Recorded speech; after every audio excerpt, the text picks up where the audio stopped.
그 다음에 토지 및 자원, 이게 바로 요거하고 연결됩니다. 전통적 자연 이용 구역에 관한 연방 법률하고 이렇게 연결이 됩니다. 이게 왜 중요한지 조금 이따가 말씀을 드릴게요.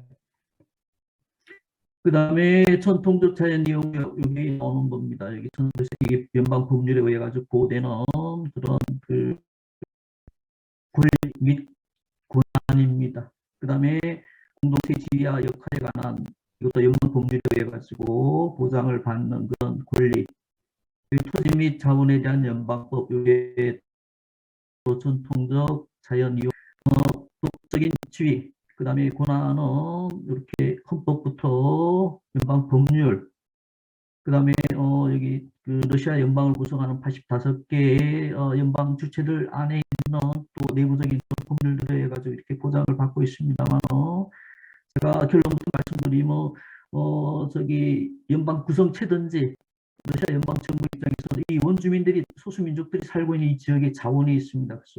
그래서 개발을 우선시하고 그 줬던 특권들을 다시 뺏어내는 다시 뺏는 이런 형태의 그 관행들이 이어져 오고 있다라고 이렇게 말씀을 드릴게요.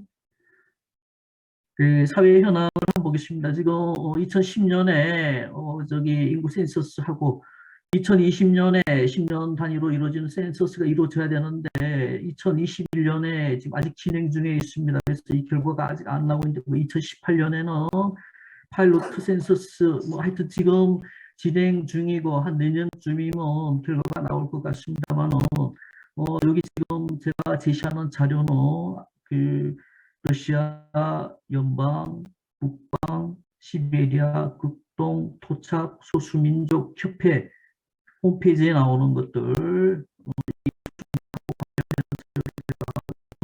해봤습니다. 자, 이거는 저기 북권의 주민들입니다. 원주민을 대표하자면 야쿠트 이 44만 이게 그 최대 민족입니다. 그 숫자로 따지면 그다음에 노르드계 사미 이누이트 그러니까 여기는 이제 술록 목축으로 유명한 거죠. 그다음에 그 북미 북극권의 에스키모 이렇게 해서 인구 규모로 Recording in progress. 러시아 북극권이 200만, 유럽 북극권 100만, 그다음에 북미 한 뭐 저기 그 80만 이렇게 주민들의 입장에서 주민들의 수의 관점에서 보면 이렇습니다. 어쨌거나 보시는 것처럼 그 러시아가 이 북극권 내에서도 압도적인 인구 거의 반 이상, 해안선도 반 이상입니다. 반 이상 차지하고 있다 이렇게 말씀을 드릴게요. 이거는 그 다른 발표 자료에서 제가 그냥 북극권 참조하시라고 제가 가져온 자료입니다. 요거는 이제 저 북극권에 있는 원주민이고 약 44만이고 에스키모 9만 5천 정도. 그 다음에 사미 이렇게 쭉 돼 있습니다. 나중에 참고를 하시고 그죠. 그 2010년 그 인구 센서스 자료에 의하면 이렇게 보시는 것처럼 59년, 1989년, 2000년, 2010년 해가지고 러시아 연방 법률에서 인정하는 토착 소수 민족의 리스트에 들어가는 그 인구가 이렇게 조금 늘어나고 있습니다. 조금씩 늘어나고 있는 상황이다. 그다음 2010년 자료에 의하면 러시아 인구가 이렇게 한 4,200 정도 되는데 그중에 0.3%가 러시아 연방 법률에서 인정하는 소수 민족에 들어가는 수치 이 정도입니다. 그다음에 4%는 자기가 어느 민족에 속하는지 표시하지 않았다고 이렇게 나옵니다. 그 다음에 2,000명 이상의 인구를 가진 민족 해가지고 여기 보시는 것처럼 19개 민족이 이렇게 2,000명 이상 5만 명 이상이 뭐 이 안에 들어오지 못합니다. 이렇게 돼 있고 그죠. 2,000명 이상 중에 그나마 인구 규모가 큰 네레츠, 예벤키, 한티, 예벤 뭐 등등 이렇게 있습니다. 그 다음에 1,000명 이하의 인구를 가진 민족해서 여기 보시는 것처럼 러시아 말로 돼 있어가지고 그죠 9개 민족 정도가 있습니다. 대표적으로 지금 멸종에 가까운 멸종 위기에 있는 타즈라든지 에네츠라든지 케덱 즉 4명인 또는 2명입니다. 지금 이거는 거의 멸종했다라고 이렇게 보시면 될 것 같고 그 다음에 여기 보시는 것처럼 캐릭족 4명 중에 1명. 그 다음에 여기 저기 축구가 반도 쪽에 이렇게 몰려 있습니다. 그다음 참고하시라고 제가 이렇게 놓고 인구가 소수 민족의 그 위기 상황, 그 멸종의 멸종이라 해야 됩니까? 어떻게 저기 멸종에 가까운 위기 상황에 처한 민족들이 이렇게 많습니다. 여기 계획 쪽입니다. 옛날 사진이 나왔고 그죠? 고대 계획 쪽 모습 이렇게 사진으로. 그 다음에 여기 계획 쪽이 살던 지금 4명 남았다고 공식적으로 인구조사에서 4명 남았다고 주장하는 계획 쪽의 옛날 거주지. 그게 저 치코트카 반도입니다. 여기 저 베링해가 여기 있죠. 그죠? 그 다음에 여기 축치, 그 다음에 케렉, 그 다음에 꼬략, 그 다음에 알류토레츠, 알류토레츠. 이 러시아에서 러시아 말로 민족명 얘기할 때 이게 주로 복수형으로 이렇게 씁니다. 우리는 단수형으로 이렇게 축치라든지, 그 다음 케렉이라고 이렇게 하는데 복수형으로 쓸 때는 전부 복수형으로 이렇게 씁니다. 이게 다 유사한 민족들입니다. 여기 보시면 고대 아시아 민족, 그 다음에 추코트카, 감차츠카야 군, 그렇죠? 패밀리. 그 다음에 여기 이제 갈래 이렇게 추코트카 가리악스카야 베트비 해가지고 이렇게 이제 가지로 나온 여기 민족들입니다. 이렇게 민족적인 연관성, 혈연적인 그런 연관성이 있는 민족들이 다 소수로 이렇게 점점이 이렇게 흩어져 있습니다. 그냥 이거는 그 다른 자료에 뭐 이 지금 축구트카 반도에 있는 이 원주민들이 지금 최악의 경제적으로나 굉장히 어려운 상황에 있는 열악한 상황에 있는 소수민족이라고 이렇게 말씀드릴 수 있겠습니다. 일계릭족 그 인구 추이 해가지고 1900년대 초만 해도 600명 됐는데 지금 4명, 2명 이렇게 얘기를 하고 있습니다. 사실상 멸족했다라고 보는 게 맞을 것 같습니다. 그 다음에 전통적인 생활 방식, 아까 제가 러시아 연방 법률에 의해 가지고 저기 정체성이 있어야 되고, 그 다음에 인구 규모가 있어야 되고, 그 다음에 특정 지역에 거주를 해야 되고, 그 다음에 전통적인 생활 방식에 속하는 유형들입니다. 이게 고기를 위한 사냥, 그 다음에 모피를 위한 사냥, 그 다음 우리 일반적인 사냥, 낚시, 채집, 그 다음에 소규모 술록 목축 뭐 등등의 여기 이제 계획 쪽의 얘기입니다. 계획 쪽이 지금 2명 또는 4명 나왔다고 얘기해가지고 하는데 이거 뭐 다들 그 북부권에 있는 원주민들의 통상적인 생활 양식이라고 이렇게 보시면 되겠습니다.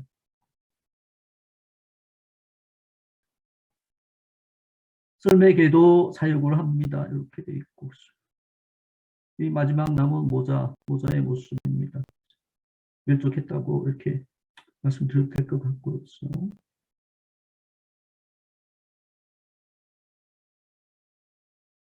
자, 그 다음에 전통적인 생활 양식에 대해서 간단하게 말씀드리겠습니다. 크게 한 3가지로 나눠놨습니다.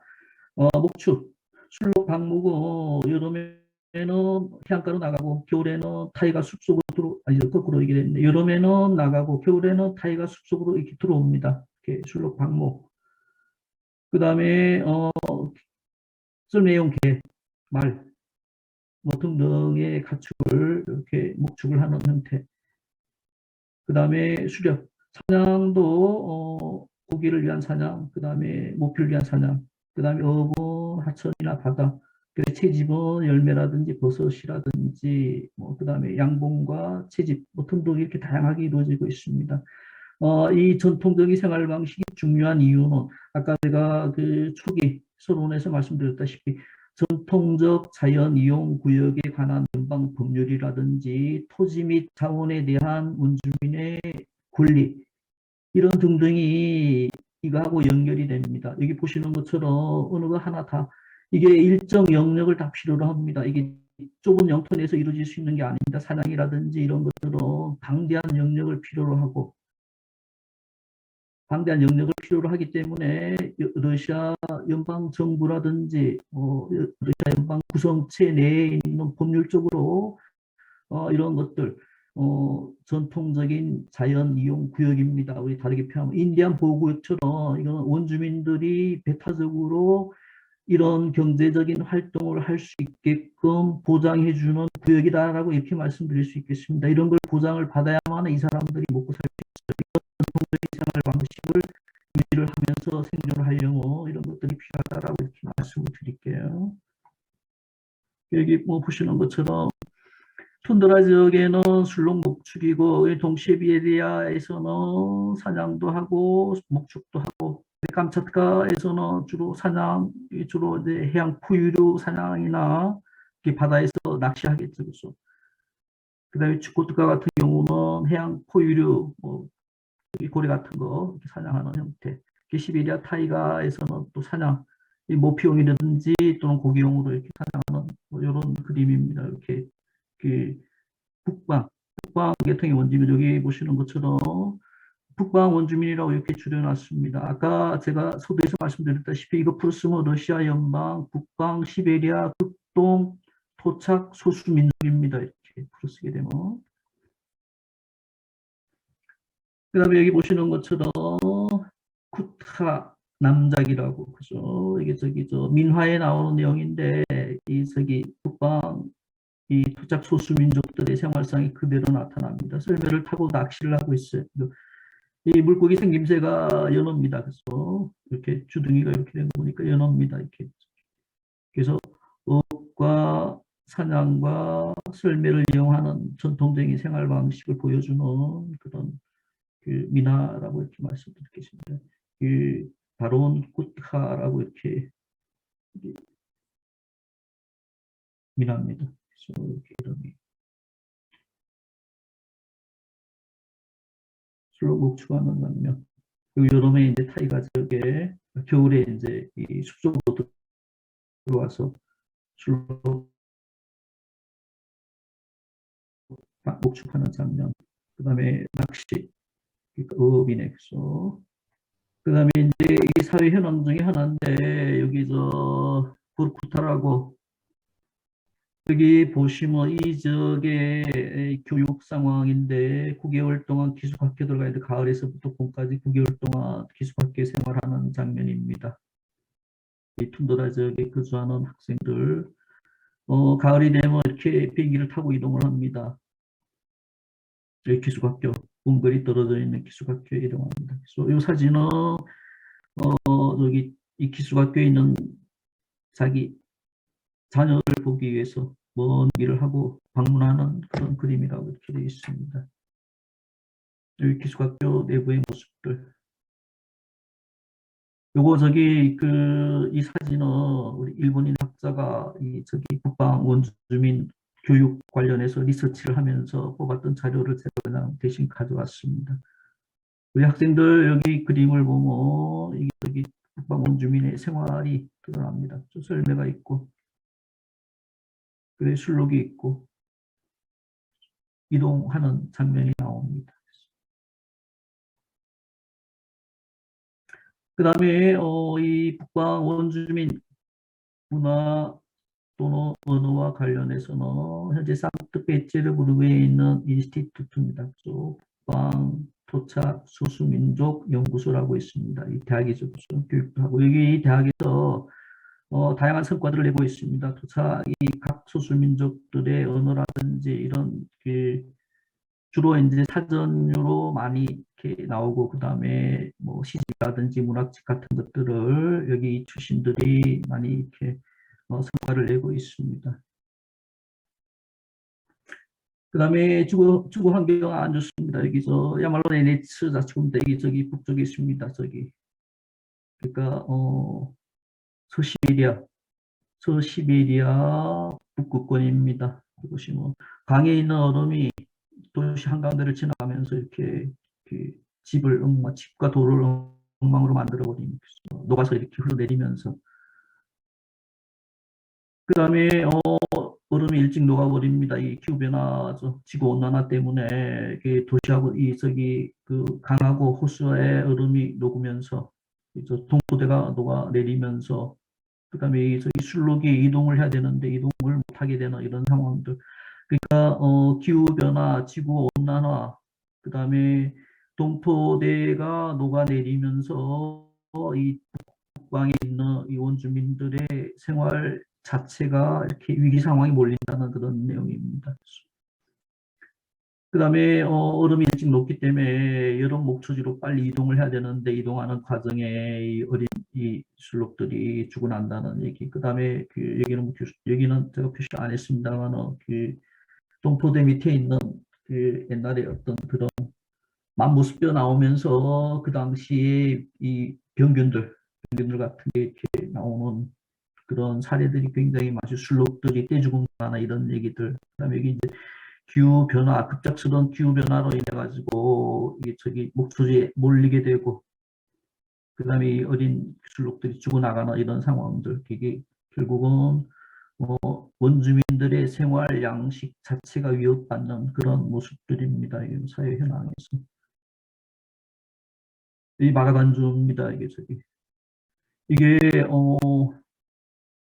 이렇게 의도를 해서 찍은 사진인지는 확인이 안 됩니다만 러시아 작가가 찍은 사진입니다. 의도하고 이렇게 찍은 건지 아닌지 모르겠습니다. 뭐 어쨌거나 알코올 중독 이거 저기 심각한 사회 문제가 되고 있다. 실업 그게 마가단주입니다. 그다음에 결론 부분에 짧게 말씀을 드리면 러시아 정부는 여기 얘기한 것처럼 러시아 연방 법률에 의해 가지고 여기 원주민 또는 토착 소수 민족 단일 리스트에 들어가는 조건이나 지위라든지 이런 것들을 명시를 해놨는데 여기 들어가야지 산다는 겁니다. 47개 민족이 들어가 있고 5만 이상은 들어가지도 못하고 5만 이상의 인구를 가진데 들어가야만 되는 이유가 여기 나왔습니다. 아까 제가 말씀드린 것처럼 이 저기 전통적인 생활 방식 자체가 토지와 자원을 필요로 합니다. 이런 것들 보장을 해줘야 돼요. 연방 정부든지 이 리스트 안에 들어가야지 보장을 받는다는 겁니다. 이 외부인이라는 거는 여기 저기 원주민들이 거주하는 지역에 자원이 있으면 기업들이 들어간다는 겁니다. 기업들이 들어가서 자원을 개발하고 러시아 연방 정부든지 러시아 연방을 구성하는 구성체 정부하고 협의를 해가지고 들어가기 때문에 이 사람들 생활이 위협받는다. 이렇게 말씀을 드릴 수 있고, 그래서 소비에트 시절이나 러시아 정부에서는 이 특권입니다. 어떻게 보면 전통적 자연 이용 구역이라든지 이 토착 소수민족들에게 그들의 전통적인 거주지 내에 있는 토지라든지 자원에 대해 가지고 코타를 배정을 한다든지 일정 영역을 보장한다든지 사냥터를 제공을 한다든지 하는 이런 특정 특권들을 줬다가 자원이 묻혀 있고 이 자원을 개발하는 과정에서 이제 뺏어버리는 이런 형태로 러시아 정부 정책적 우선순위가 이렇게 개발적으로 쏠리고 있다라고 이렇게 말씀드릴 수 있고, 특히 이제 원주민 문제는 아까 말씀드린 것처럼 유엔의 원주민 권리 선언 이후부터 이제 국제적으로 쟁점이 되기 시작합니다. 국제적으로 쟁점이 되기 시작하기 때문에 러시아도 국제법 또는 국제 조약에 의한 그런 것들을 러시아 내에서 국내법보다 우선시하면서 인정을 해주고 있는 상황이다라고 말씀드립니다. 이게 이제 그래서 결국은 보존보다는 개발적으로 가게 됨으로써 이게 이제 정치적으로 다양한 쟁점들이 되고 있다는 말씀을 드릴게요. 그 다음에 제가 최근 몇 년 동안에 북극권의 개발, 항로, 뭐 자원, 뭐 등등에 관해서 연구를 계속 지속하고 있습니다만 이게 북극 개발 전략에서도 원주민 문제가 나와요. 여기 우선순위 보면 조금 밀려 있습니다만 그래도 3위, 4위에 이렇게 위치를 시켜놓고 있습니다. 원주민 생활의 질 개선, 경제 활동을 위한 사회적 조건 개선, 아까 보시는 것처럼 실업이라든지 뭐 등등을 위해 가지고 러시아 정부에서 지원할 수 있는 이런 것들을 우선순위에 올려놓고 있지만 자원 개발이 여기는 밑에 있지만 사실상 실질적으로 집행될 때는 이게 제일 위에 올라갈 겁니다. 국가안보 다음이라든지 이렇게. 국가안보 전략하고 개발 전략이 여기다 봐도 원주민의 삶의 질을 향상시키고 이렇게 나옵니다만은 그다음에 구체적인 내용으로 보시면 이게 위패제도에서 지금 하는 저기 민족 문화적인 발전, 그다음에 거주지, 확보, 그 다음에 전통적인 삶의 방식 보호, 이거 삶의 방식 보호하려면 토지를 주고 자원을 제공을 해야 되는 이런 상황들, 뭐 이게 다 얘기를 하고 있습니다. 환경 친화적인 얘기, 이런 얘기를 하고 있고, 그 다음에 2009년이죠. 원주민의 지속 가능한 발전 개념이 푸틴이 총리 시절에 이렇게 발표한 겁니다. 그래서 이런 걸 기초로 해가지고 원주민들이 민족문화적으로 발전할 수 있도록 토지와 자원을 연방정부에서 제공하고, 그 다음에 기후변화로 인한 이 원주민들의 어떤 그 생활 방식의 위협을 낮춰주는 이런 형태로 하자라고 이렇게 얘기를 하고 있습니다만 여전히 개발이 밀리고 있다라고 이렇게 말씀을 드릴게요. 그다음에 사진, 얘한테 미래가 있을까? 얘네들한테 미래가 있을까? 이렇게 그 말씀을, 의문입니다. 모르겠어요. 지금 아까 저기 초기에 보신 것처럼 멸종 위기에 있는 그 소수민족들이 굉장히 많습니다. 언어는 이미 저기 제가 그 러시아에서 가져온 그 도착 소수민족 백과사전 제가 저기 번역을 조금 많이 해놨는데, 거기도 보면 주로 언어, 문화 이 등등에서 자꾸 그 러시아화 되고 있고 이미 그 위기 상황이다라고 이렇게 말씀을 드릴게요.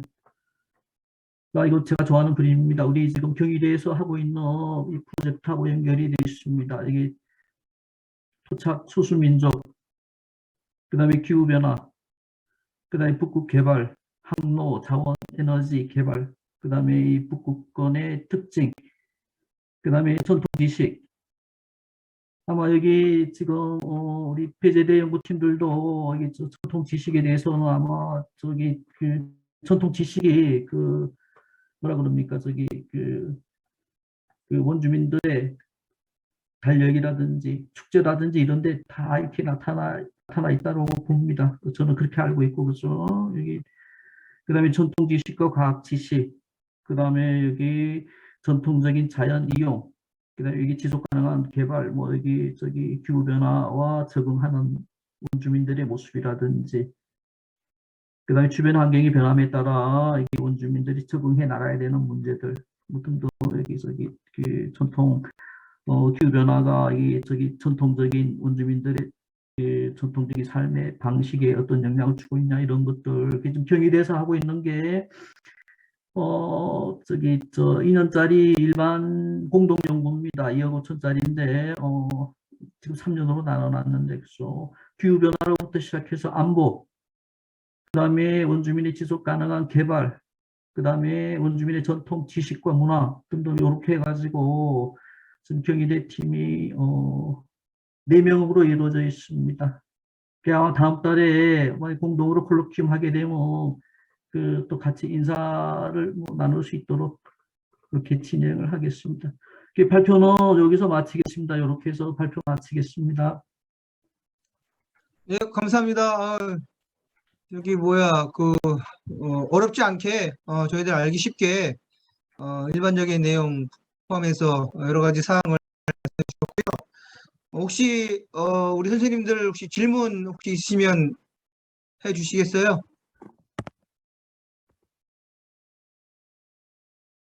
제가 일단은 두 가지만 좀 질문 좀 드리고 싶은데요. 네. 첫째는 아까 발표하실 때 정체성, 셀프 아이덴티티를 말씀하시면서 이 정체성만 가지고 있으면은 이 토착 소수민족으로 포함될 수 있다라고 말씀을 해주셨던 것 같은데, 그죠? 맞나요?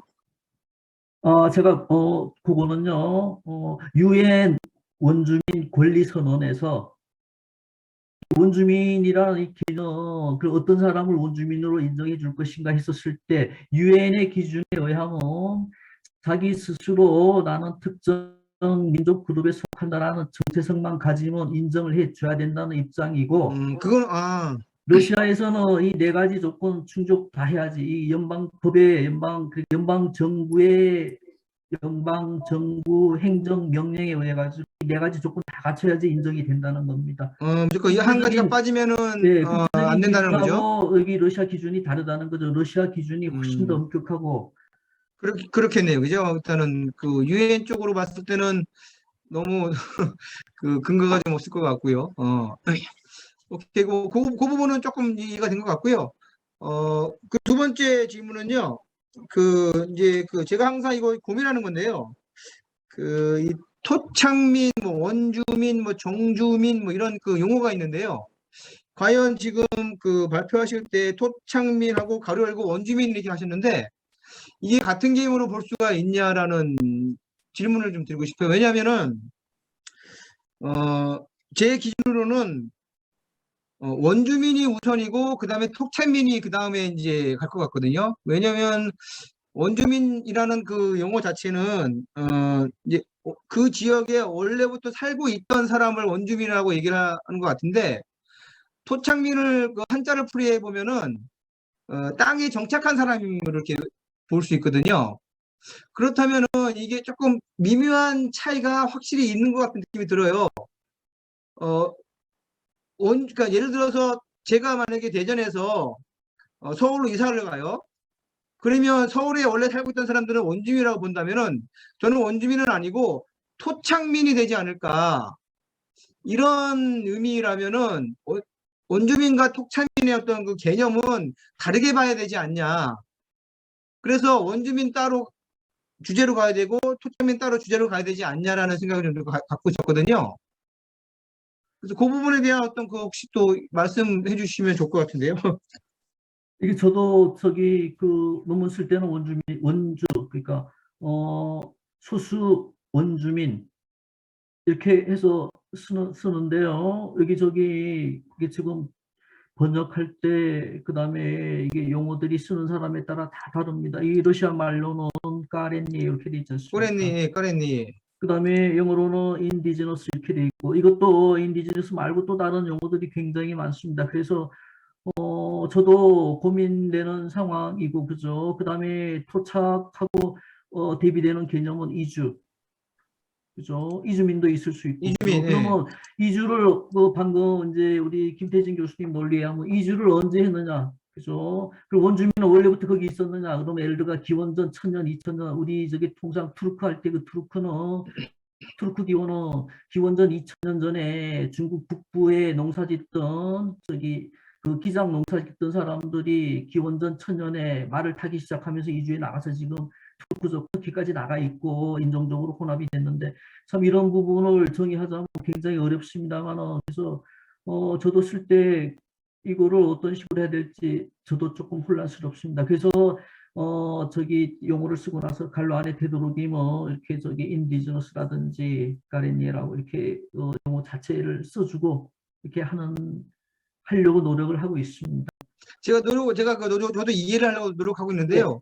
그러니까 이런 거예요. 그러니까 어차피 원주민도 원래 그 땅에 살고 있었던 것 같지는 않거든요. 왜냐면 그 원주민도 어디선가는 이사를 갔을 거란 말이에요. 내가 봤을 때는. 그러면은 만약에 부모가 여기 그 어떤 지역으로 토착을 했어요. 그러면 그 지역에서 이제 태어난 아이는 원주민이 될 것 같아요. 일단은.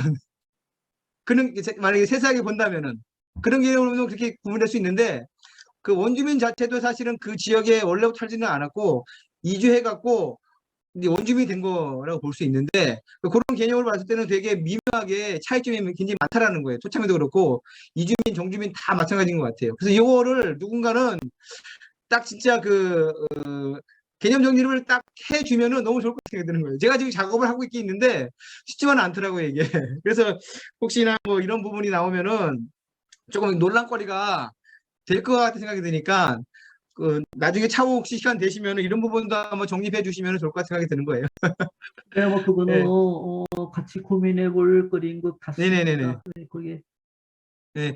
혹시 다른 질문 혹시 있으신가요? 다른 선생님들 중에서?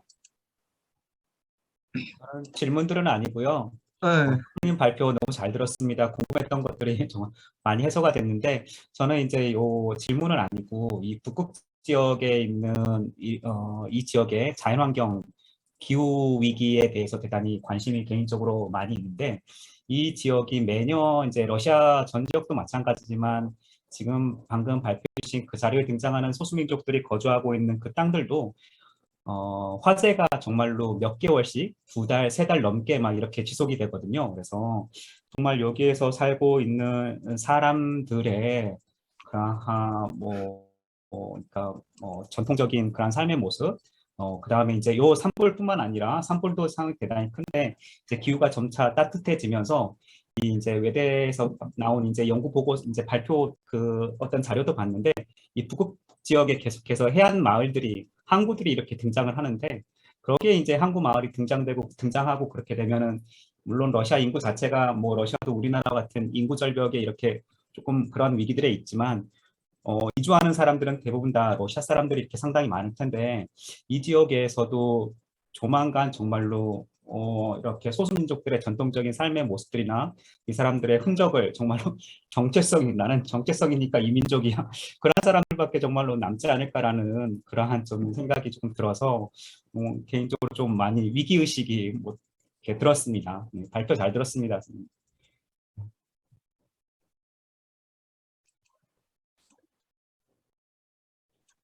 네, 고맙습니다. 김태호 선생님. 예. 혹시 우리 다른 분들 혹시 또 궁금한 거 있으시면. 네, 변근혁입니다. 한 가지만 여쭤보려고 하는데요. 백유성 교수님께서 혹시 필드워크를 하셨는지는 잘 모르겠는데, 제 앞서 이제 헬리콥터 사진도 보여줬고, 일단 제가 질문 드리고 싶은 거는, 어린아이들이 의무적으로 그렇게 이제 자신들의 그런 소수민족 공동체에 살다가 학기가 되면은 이제 러시아 정규 학교에 들어가서 교육을 하고 다시 방학이 되면 다시 자기 마을로 돌아와서 부모님하고 같이 지내게 되는데, 이런 것이 전통사회를 유지하는 데 오히려 좀 방해가 되지 않나라는 그런 개인적인 그런 생각이 들거든요. 왜냐하면 정규적인 러시아 교육을 하다 보면 전통적인 생활의 불편함들도 이제 많이 느끼게 되고, 그리고 러시아 정부에서 얘기하는 그런 이데올로기의 교육을 받으면서 전통사회 유지와는 좀 다른 그런 생각들을, 사상들을 그렇게 이제 심어줄 것 같은데, 이런 거에 대해서 원주민들이 느끼는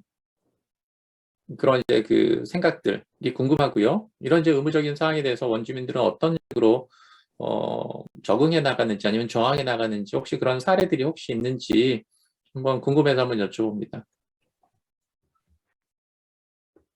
제가 느끼는 건요, 소수 원주민들 최대 관심사는 생존입니다. 생존이고, 그 다음에 경제적인 터전이라든지, 그 다음에 아까 보시는 것처럼 뭐 실업 문제라든지 다양하게 있는데, 이 원주민 교육은 특히 이제 민족 문화하고 언어하고 관계에 직결되는 부분인데요. 저기,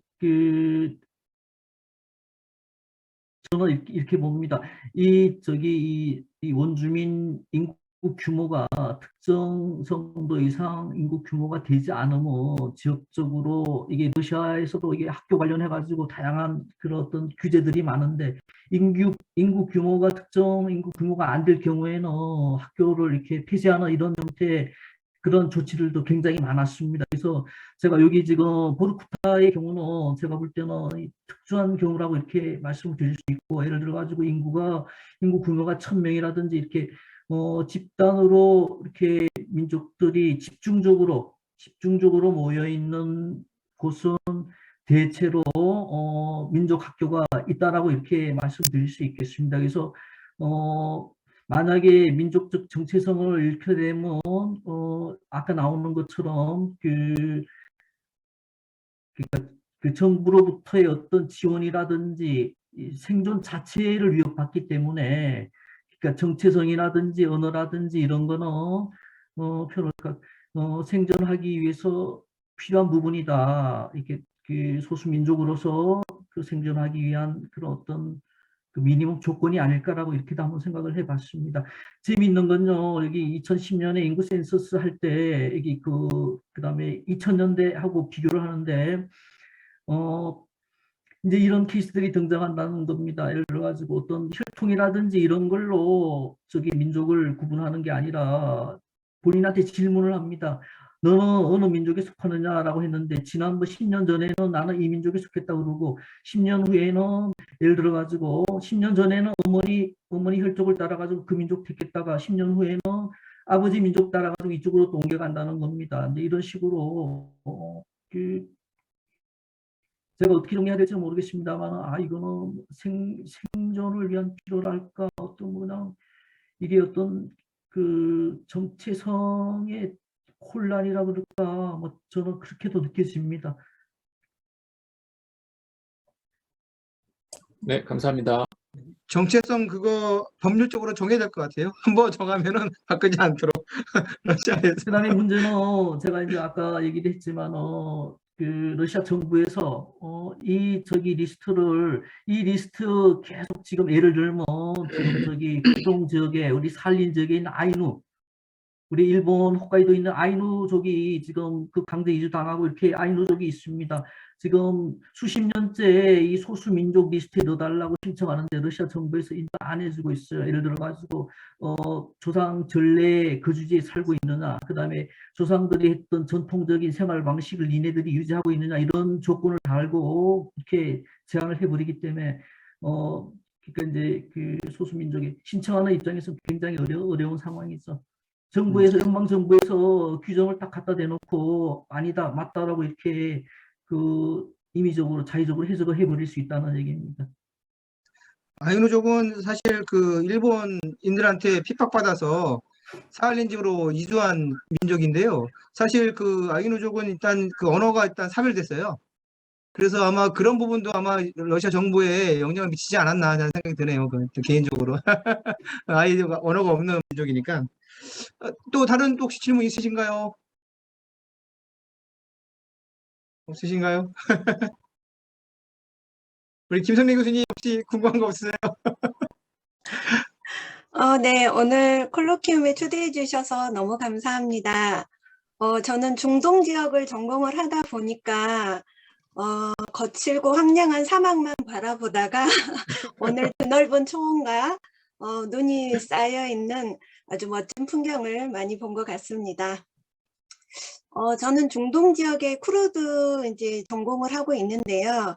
이제 쿠르드인들이 살고 있는 땅을 쿠르디스탄이라고 합니다. 아마 그 중앙아시아 쪽에 가면 이렇게 스탄으로 끝나는 국가들이 많이 있는데 대부분 그런 국가들이 이슬람 국가라고 이렇게 보여지고 있습니다.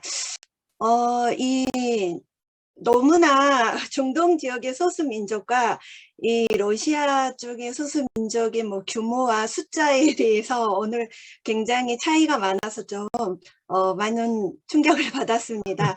중동 지역의 소수민족으로는 이제 쿠르드하고 유대인들 그리고 야지디족들 뭐 대략적으로 분류를 해보면 이 정도 범주 안에 해당이 되는 것 같고요. 쿠르드인들은 이렇게 뭐 이라크에만 거주하고 있는 곳이 아니라 이란과 시리아 그리고 터키, 뭐 이라크 이렇게 이제 국가별로 흩어져 있어 존재하다 보니까 각 국가에서 그 소수 민족에 대한 그 처우나 대우가 굉장히 차이점이 많이 발생하고 있습니다. 그래서 아까 말씀하신 것처럼 사실 전통 문화나 언어를 지켜나간다는 것이 굉장히 좀 어려운 여건 속에 있는 것 같고요. 그런 점에서 앞으로 이 소수민족에 관련된 주제에 관심을 가지고 적극적으로 참여하도록 하겠습니다. 이상입니다. 감사합니다. 저희들이 또 이게 또 우리 시베리아 쪽만 보다가 또 중동 쪽을 보게 돼서 또 오히려 또 풍성한 콜로키움이 된 것 같고요. 네, 혹시 다른 선생님들 또 질문 있으신가요? 없으시면은 오늘 제가 재밌는 얘기 하나 해드릴게요. 소비에트 네. 붕괴가 되고 소비에트 지역에서 독일로 이제 그 이주하는, 그러니까 독일 계통의 사람들을 이주하는 형태의 심사를 할 때 이 그 독일에서 이주를 받아들이는 쪽의 심사자들이 질문을 합니다. 그래서 니네들 평소에 어떤 음식을 먹느냐. 그러면 이제 독일 혈통을 가진 사람들은 이렇게 얘기를 한답니다. 옛날에 내가 어릴 때 우리 할아버지가 음식을 만들 때 보니까 이렇게 만들더라. 그게 만약에 독일 전통 음식 조리법하고 일치가 되면 임의를 받아줬다는 그런 얘기들이 있습니다. 그래서 이 문화적인 명맥을 유지한다는 이 자체가 굉장히 중요하다라고 이렇게 생각을 한번 해봅니다. 그 다음에 제가 지금 뭐 거의 지금 번역작을 많이 끝냈는데 이 러시아 이 북방 원주민들 관련해서 이 달력도 재미있는 달력들이 굉장히 많습니다. 전통적인 생활 방식이 달력이 이렇게 우리 저기 농사 짓는 그죠 저기 정착 농업 사회에서 우리 달력 우리 저기 24조로 이렇게 나누듯이 달력도 굉장히 재미있는 그런 것들이 굉장히 많은 걸로 알고 있습니다. 하여튼 그리고 최근에 이게 북극 지역을 북극권을 연구하는 우리 그 정부 부처나 다양한 우리 국책 연구기관이나 이런 지역에서 이 원주민 문제 이게 남극하고 북극하고 차이점 먼저 또 기회가 되면 한번 말씀드리겠습니다. 남극에는 저기 사람이 살지 않지 않습니까? 그 다음에 과학의 헌정을 했어요. 저기 국가의 주권이 개입하지 못하도록 국가가 국제적으로 협약을 맺어가지고 과학 연구만 할 수 있도록 했는데 북극 지역은 사람이 살고 있습니다. 그래서 원주민이 살고 있고 주상 대대로 살고 있고 생활을 하고 있기 때문에 남극하고 북극의 차이점 그거고 그 다음에 북극은 얼음 녹아버리면 그냥 바다고 남극의 얼음 녹으면 대륙이 있습니다. 이런 차이점이 있고 그 다음에 또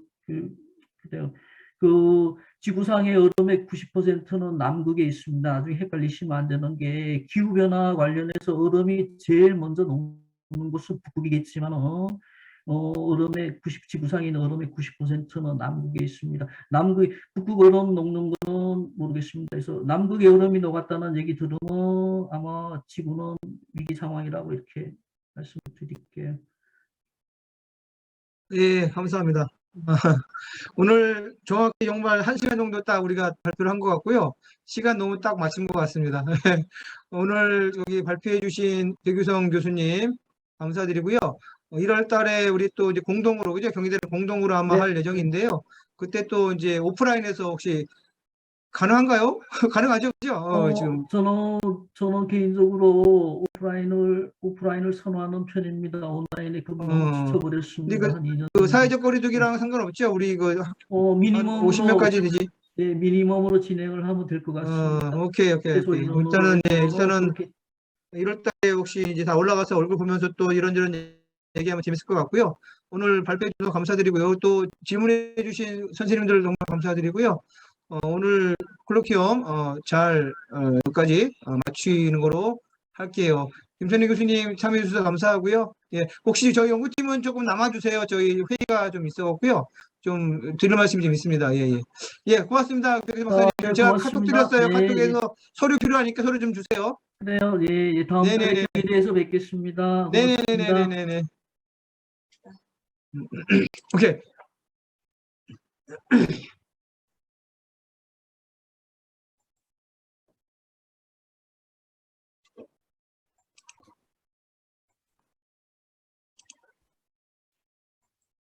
여기서 막, 예.